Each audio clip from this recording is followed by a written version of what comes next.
다음으로 미래인재 전형입니다. 미래인재 전형은 137명의 학생을 모집하며 국내의 고등학교 졸업자 또는 관련 법령에 의하여 이와 동등 이상의 학력이 있다고 인정된 자로서 자신의 전공 분야를 선도할 창의적 사고력과 역량을 가진 자를 선발합니다. 미래인재 전형은 1단계에서 서류 100% 평가를 통해 모집 인원의 3배수를 선발하고 2단계에서 1단계 점수 70%와 면접 점수 30%를 합산하여 선발합니다. 서류와 면접만으로 평가하며 수능 최저 학력 기준은 없습니다. 서류 평가에서는 학교 생활 기록부, 자기소개서, 그리고 기타 제출 서류를 통해 드러나는 학생의 역량을 종합적으로 평가합니다. 활동 증빙 서류는 선택사항이며 지원하는 학과와 관련된 교내의 활동 및 성취를 증빙하는 서류로 최대 5개까지 제출이 가능합니다.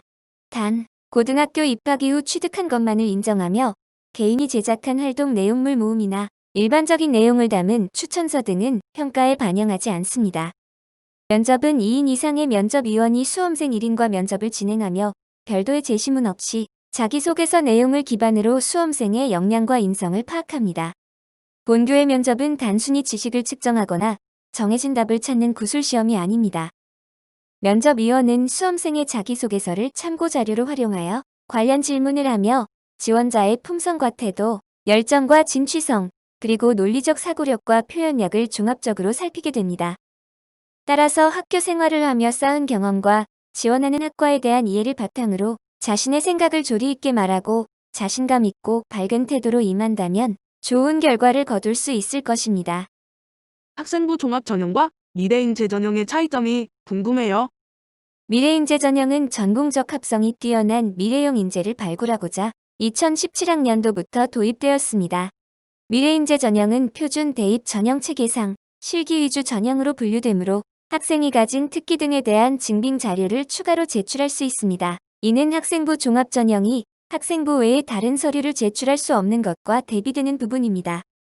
활동 증빙 서류를 반드시 제출해야 하나요? 아닙니다. 2020학년도를 기준으로 볼 때 교회 활동이 있는 지원자와 없는 지원자의 비율은 약 5대5 정도입니다. 합격자는 6대4 정도로 교회 활동이 전혀 없는 합격자도 40%나 됩니다. 따라서 교회 활동이 있어야 한다는 부담은 정말 느끼지 않으셔도 됩니다.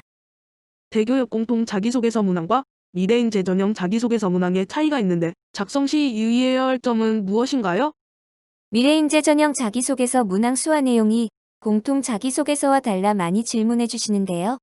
실제로 문항을 비교해보면 크게 다르지 않은 것을 알 수 있습니다.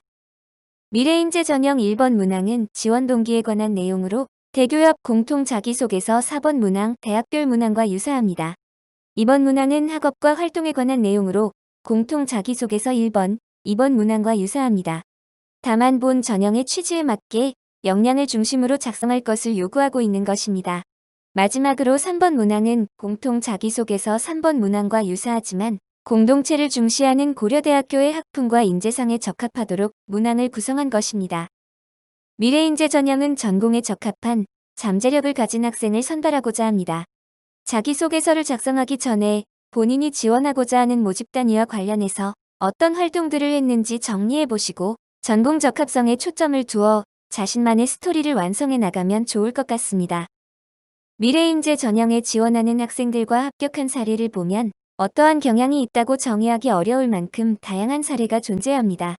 본교 홈페이지에 있는 미래인재 전형 합격 사례를 우선 참고해 주시되 여기 있는 사례가 전부가 아니기 때문에 절대적인 기준이 아니라는 점을 유의해 주시면 되겠습니다.